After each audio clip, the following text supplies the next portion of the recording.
So today is the week that everyone has to put their second bid in for the Manchester United takeover, and news came out yesterday from decent sources saying the feeling is the Glazers will sell. They're ready to leave United. We've got Qatar, we've got Jim Ratcliffe, but reportedly there could be 5 bids going in takeover round 2, and the deadline is tomorrow night. So we expect a lot of news to come out. We've got some stories about Qatar which we're going to dive into.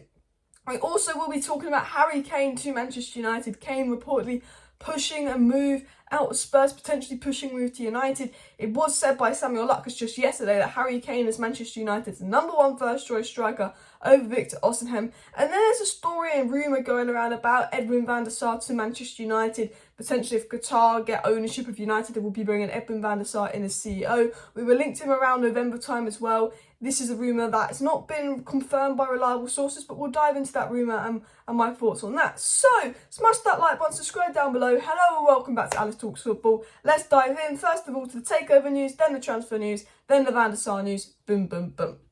So it was said by Sky Kavanagh, just in, more than 5 bids will be made for Manchester United before Wednesday evening's deadline for second offers. There could be as many as 8. The Glazer family will sell, but only for the right price. If the Glazers don't get the asking price, they'll raise the capital to invest in the club and pay the debt down. This screams Glazers told him to say this. I think this is partially true, but as I said, this week is negotiation week. This week is second bid week. Glazers want to get as much money as they can in the second bid week. They want the second bids to be stronger and higher. So the Glazers are going to say stuff like, we're going to stay, we might not leave, we're going to, only will sell if we get a certain amount of money. There could be 8 bids. I reckon there's probably 4 bids. I reckon there's the 3 we know of and probably 1 we don't know of. They're saying there could be up to 8 bids and that the Glazers will only sell if the right price is hit. Now, I do think, potentially, I might be wrong, Sky Kavanagh might have a really reliable source, but I think he's briefed by the club. He's briefed by the people around the Glazers, and I think people around the Glazers have briefed Sky Kavanagh there's going to be 8 bids, and have briefed him that they won't do the full sale unless the bid is big enough, because basically they know Qatar have the financial capabilities to do quite a lot. They know Qatar are determined to buy United, so how are they going to get as much money as possible out of Qatar? Say there's 8 other parties, you don't even know how strong the other parties are, if these parties exist, they could say, and that actually, because there's so many offers and so much interest that we're just keeping private, you're going to have to do a massive bid because you don't know what the others could bid.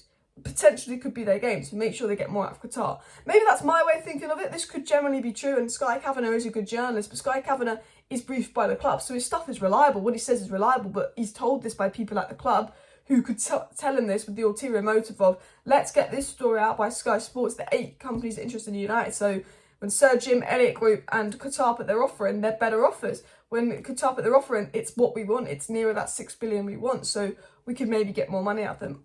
That's what I generally think. I think there's probably an unnamed party interested in United.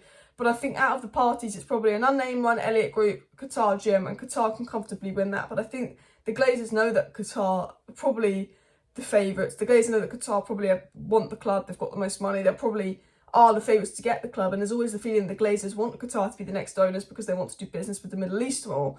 But they want to get as much money as possible out of Qatar. Now, I generally believe if Qatar went and said, oh, we're not giving you more than 5 billion, there's potential the Glazers would stay because they do want 6 billion. But it was said if Qatar raised their bid to even 5.5 billion, it's very likely the Glazers will accept. They'd be crazy to turn down 5.5 billion considering the debt, considering how much investment is needed in United, but you never know. Sky Sports also said that Sheikh Yassin will make his second bid for Manchester United on Wednesday evening. His advisors are now working on putting together a new bid, which is expected to be submitted by the close of business on Wednesday. So, tomorrow evening is Qatar's next bid. Now, we know Qatar have been working on this bid. We know that Qatar will probably put in a big, big bid. And that is expected to be done next Wednesday evening. I think that it will be a big bid. I will be live Wednesday evening to break that story. So, don't worry about that. But I think Jim Ratcliffe's bid will go in, Elliott's group will go in, Qatar's bid will go in. I do think there'll be an unnamed party put a bid in, but I don't think there'll be 8. And there's reports coming from Qatari sources that this Qatar bid's going to be like near 6 billion, which would give strong indication. And that's why those in Qatar feel very confident that they're going to be the next owners, because they're saying this Qatar bid, this Qatar bid's getting close to 6 billion is what Qatari sources are saying. However, I don't actually know how reliable these Qatari sources are. They're just sources that have hundreds of thousands of followers and are based in Qatar. So I assume there's some credibility there, but I can't tell you that for a fact. Miguel Delaney, and we know this guy's got a bit of a Qatar agenda, but he said that Qatar are expected to significantly increase their offer this week, which, common sense, they're going to put a big offer in. But Miguel Delaney, I don't know if he's saying this out of facts or he's saying this because he's got a Qatar agenda. This is the guy that basically have been tweeting loads of stuff saying he doesn't want Qatar, the human rights are awful, etc., etc. Everyone is allowed their opinion. Everyone is allowed to be, feel that maybe they would rather have Joe Ratcliffe than Qatar. But I felt like his stuff on Qatar was a little bit of an attack on their culture. I understand why people wouldn't be 100% happy with this, 100%. But I feel like Miguel Delaney almost had a slight, agenda against Qatar, where it did feel slightly racial. Not accusing him of racism or anything, but he's very against the Qatar takeover to the extent that if you're a journalist, I still think you've got to report without your maybe personal bias. Now, he said, given how financially unacceptable a Qatar-based back to Manchester United could be, it's anticipated that there will be significant resistance to the takeover from the rest of the Premier League. So he's saying, the rest of the Premier League will probably be against this because it's unacceptable, etc., etc., etc. I think he just doesn't want Qatar, and he's saying this is unacceptable, they can't own United, the Premier League will be against it, la-di-la. I mean, Newcastle, Man City, Chelsea. Chelsea, I guess, wasn't Middle Eastern, but Newcastle or Man City. If Newcastle or Man City can get oil owners, you can't stop United getting oil owners, because you know what? We've been very unlucky in regards to owners, because the Glazers got Man United on a leverage buyout. So Man United's allowed to be brought on a leverage buyout. They realise how bad a leverage buyout is. Now that's banned. It's like, Man City and Newcastle can get these proper rich owners from the Middle East, but as soon as it comes to United, let's ban it. It just makes no sense. So Edwin Ratcliffe spoke about United. He said that obviously there's not a price on United. It's like a painting because you're emotionally attached to it, because you love it. You are willing to pay a lot for it. However, he did add up by saying he will not be sucked into paying a stupid price for United, and says he's interested in buying the club, but it's driven by his desire to win things. Now, again, this is a negotiation tactic from Sir Jim. I think Sir Jim will put up a big second offer, and I think he will give Qatar more competition than people think, because I think he really does care about United and stuff, but he obviously just doesn't have the financial crazy backing that Qatar has. But he's saying, he won't be sucked into a bidding war. Again, I think this is a negotiation tactic by Sir Jim. I think a lot of the news that's going to come out today and potentially tomorrow morning will be almost negotiation stuff that the owners or Sir Jim or Qatar want the press to know, because they want the Glazers to read that in the press, or the Glazers want Qatar to read that in the press, etc., etc., etc. Let's dive into section 2 of today's news show. We're going to be talking about Harry Kane. We're going to be talking about Edwin van der Sar. We're going to be talking about stuff that isn't takeover related. So it was said by the Mirror that Harry Kane will force a move away from Spurs this summer, and the Times said that Tottenham Hotspur want 100 million in one upfront payment to consider selling Harry Kane this summer. So that was the news and report on Harry Kane. Now, Harry Kane, it was also to dive into this news and report, was obviously very unhappy at Tottenham Hotspur. They're not winning trophies. There was a report that he was going to sign a new contract, but they're not playing well. It's not good under Conte. They're not winning trophy again. It looks like they might not finish in the top 4. They probably will just do it somehow. I genuinely believe that if Tottenham don't finish in the top 4, Kane will leave. If we finish in the top 4 and Tottenham don't, I believe there's a strong chance we get Kane. 100 million is a bit pricey for Kane, but it was said by Samuel Luckhurst that, our number one choice is actually Kane over Osimhen. Ten Hag wants him the most. Ten Hag sees him as like a Casemiro that could come in for 2-3 years and just take us to the next level. There's always the argument of, Casemiro, Varane are in their prime now. Why don't we get strikers in their prime now to win something now and then build a team for the future? There's always that argument. I mean, I still would want Victor Osimhen mostly, but don't tell me Harry Kane wouldn't be a good signing. Harry Kane would be a fantastic signing. Harry Kane, for me, although he's not Osimhen, although he's not my first choice, he's a quality player.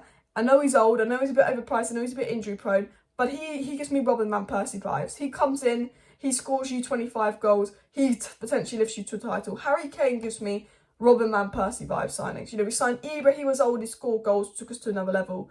Ronaldo's first season, he took us to another level. Edinson Cavani came and took us to another level. We're talking about a guy that's younger than all of these players that came in, that is already proven in the Premier League and can do more than just score goals, and it would totally fit Ten Hag's system and Harry Kane.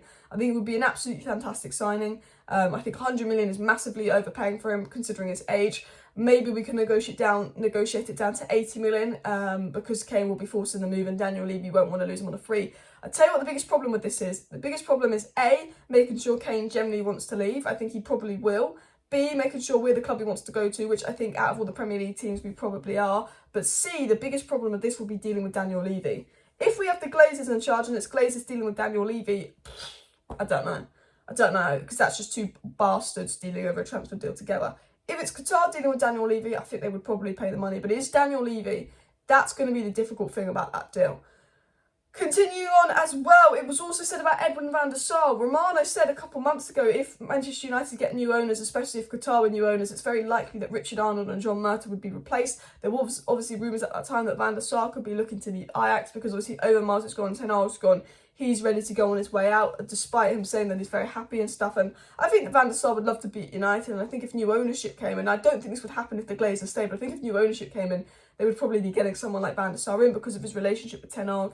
And Ten Hag would be interested in working with Van der Sar again. But it was said that Erik Ten Hag wants Edwin van der Sar at Manchester United sporting director. And the Dutchman is ready to leave Ajax for new adventures and new challenge. And he sees his former club as one of the best opportunities. So I believe the case is Ten Hag wants Van der Sar wants to move. Glazers won't do it, but boom, boom, boom, Qatar arrive, new owners arrive, potentially that is one to keep an eye on. I do think if we get new owners, Van der Sar's one to keep an eye on because I believe he wants the news, I believe he wants the move, I believe that Ten Hag will want him and is very good at his job. So anyway, thank you for watching today's video. Please do smash that like button. Of course, subscribe down below if you're new, share the video. I'll be back with an update video tonight. I'm sure I'll probably be talking Takeover tonight because it's, the final bit is tomorrow. It's going to be mad, it's going to be hectic. See you then, bye.